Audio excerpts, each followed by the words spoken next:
पवन जैदी जी,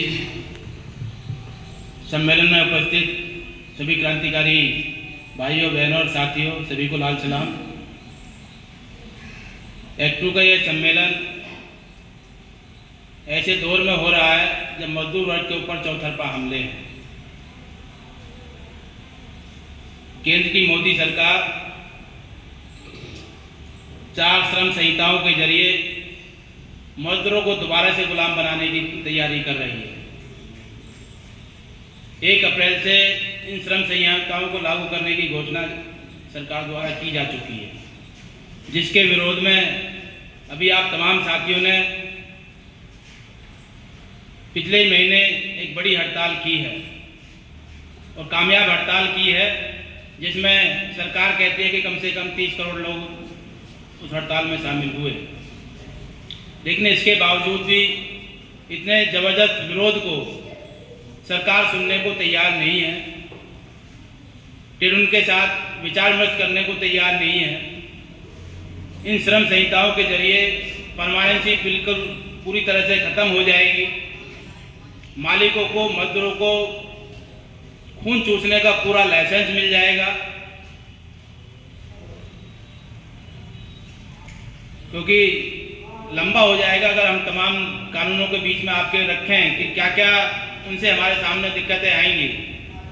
union बनाने का जो अधिकार है वो पूरी तरह खत्म होने जा रहा है, हड़ताल करने का अधिकार है वो पूरी तरह खत्म होने जा रहा है। हड़ताल करेंगे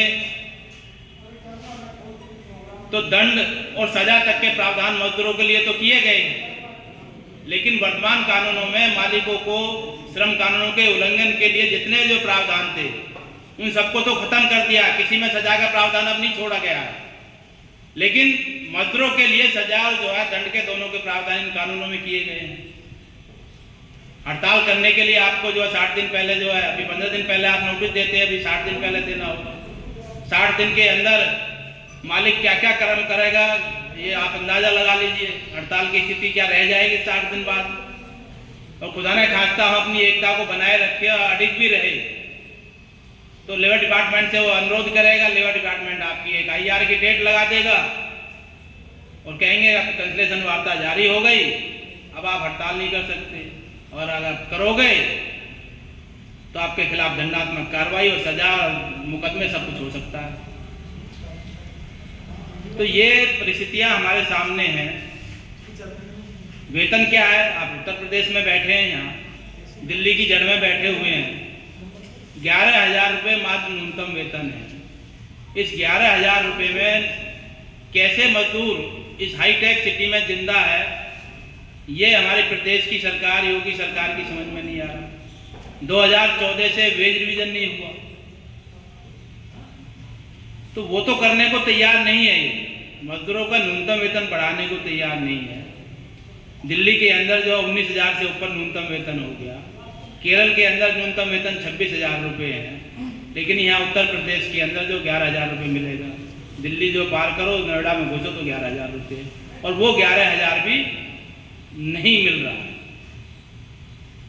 11,000 रुपये लेने के लिए बड़ी संख्या को 12-12 घंटे ड्यूटी करनी होती है, तब जा करके जो 10,000-12,000 रुपये मिलता है। अभी तो श्रम कानूनों को लागू कराने की मशीनरी थी, तब ये हालात है। अब तो श्रम विभाग खत्म हो जाएगा। नए लेबर कोड में श्रम विभाग की कोई अहमियत नहीं है। लेबर इंस्पेक्टर एक सलाहकार की भूमिका में होगा, उसे ना कोई जांच करने का, इंस्पेक्शन करने का कोई अधिकार नहीं रह जाएगा।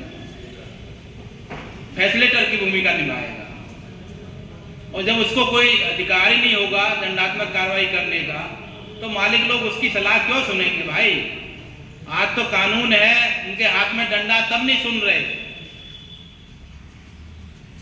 परमानेंसी तो आप भूल जाइए आने वाले समय में। अभी सरकार ने जो कहा है लेबर कोड में, अभी PF और तमाम चीजें लागू होने के लिए, लाइसेंस लेने के लिए 20 दिन की जो संख्या थी उसको बढ़ाकर कितना कर दिया? 50। यानी 50 कारखाने में मजदूर है तो कोई श्रम कानून को लागू करने की जरूरत नहीं है, कोई रजिस्ट्रेशन की जरूरत नहीं है, ठेकेदार को लाइसेंस लेने की जरूरत नहीं है। अगर 50 मजदूरों को रखने का है तो 200 मजदूरों को ऐसे ही रख लेंगे वो। तो ये हालात है उद्योग को बंद करने के लिए आईडी एक्ट में जहां 100 मजदूर काम करते थे, अभी उसको बढ़ा करके 300 कर दिया। सेफ्टी के और तमाम जो दूसरे कानून जो लागू होते हैं, कैंटीन है, बहुत सारी चीजें हैं, उनको जो 500 कर दिया कि 500 की संख्या होगी तो ये चीजें आपको लागू होगी, एम्बुलेंस की है, दूसरी सुविधाएं। फायर सेफ्टी के जो नियम है उनमें भी बदलाव किए गए हैं। 500 मीटर के कवर्ड एरिया में किसी सेफ्टी की एनओसी लेने की जरूरत ही नहीं है, जबकि यहाँ रोज आए दिन दुर्घटनाएं हो रही है, रोज आग लग रही है। परसों भी सेक्टर 76 में आग लगी, एक हफ्ता पहले कैपिटल पावर मीटर में आग लगी। कई दर्जन मजदूर मरने और जिंदगी रहने की स्थिति में आज भी है, अस्पतालों में भर्ती है। तो श्रमिकों की सेफ्टी और सुरक्षा के तमाम जो अधिकार थे वो सब खत्म होने जा रहे हैं। तो ऐसे समय में जब हमारे तमाम हक और अधिकार जिनको लड़ करके हमने हासिल किए, कुर्बानियों के बाद हासिल किए, वो सब हमारा दांव पे आज लगा हुआ है। अगर आज हम नहीं जागे और नहीं एकजुट होकर के लड़े तो आने वाला समय बहुत ही जो खतरनाक और दर्द भरा होने जा रहा है। तो ये सम्मेलन आपका सांगठनिक चर्चा के साथ साथ एक संघर्ष का आगाज का भी समय है। अभी 1 अप्रैल को ट्रेड यूनियनों और संयुक्त मोर्चे ने संयुक्त रूप से इन 4 श्रम संहिताओं को रद्द कराने की मांग को लेकर के काला दिवस मनाने की घोषणा की है 1 अप्रैल को। उसके तहत अपने गेट पे आप विरोध प्रदर्शन करिए, काला फीता बांधिए, काला झंडा दिखाकर प्रदर्शन करिए, जुलूस निकालिए, जो भी आप अपने सामर्थ्य और ताकत के आधार पर तय कर सकते हैं। हमारे तमाम जो कार्यकर्ताओं को, साथियों को, फिर उनके लोगों को 1 अप्रैल को काला दिवस मनाना चाहिए और उसमें बड़ी संख्या में हिस्सेदारी करनी चाहिए। और आने वाला समय लंबे संघर्षों का समय होने जा रहा है। 1 दिन की हड़ताल हुई है, हो सकता है आने वाले समय में हमें 3 दिन की हड़ताल पे भी जाना पड़े या उससे भी और बड़ी हड़ताल पे जाना पड़े। तो इन तमाम मुद्दों पे आप इस सम्मेलन में चर्चा करेंगे। अपनी संगठनात्मक स्थिति के साथ साथ जो हमारे सामने चुनौती है, इस पर भी आप सकारात्मक चर्चा करते हुए एक अच्छे आंदोलन की तरफ हम बढ़ेंगे। हमारे बीच में उनके सभी प्रतिनिधि यहाँ मौजूद है। हमारे कुछ संगठनात्मक विचार अलग हो सकते हैं, काम करने के तौर तरीके में कुछ फर्क हो सकता है, लेकिन हम सबका दुश्मन एक ही है, पूंजी, निजीकरण और सरकार की मजदूर विरोधी नीतियां। तो इस दुश्मन के खिलाफ हमको संयुक्त रूप से, साझा रूप से एक बड़े आंदोलन की तरफ जो बढ़ने की जरूरत है। गौतम बुद्ध नगर में जहां भी मजदूरों के ऊपर दमन होगा, हम सब लोग, चाहे वो किसी भी संगठन के जुड़े हुए लोग हो, सभी लोग वहाँ पहुँचेंगे, एकजुट होकर के आवाज़ उठाएंगे, लड़ेंगे और जीतेंगे।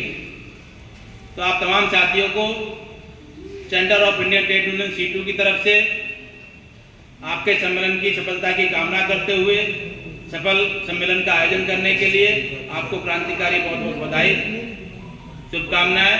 आपका सम्मेलन सफल हो, इसी आशा और उम्मीद के साथ पुनः सभी साथियों का जो है धन्यवाद। इंकलाब जिंदाबाद, मजदूर एकता जिंदाबाद, एक्टू जिंदाबाद, ट्रेड यूनियन की एकता जिंदाबाद। धन्यवाद साथियों।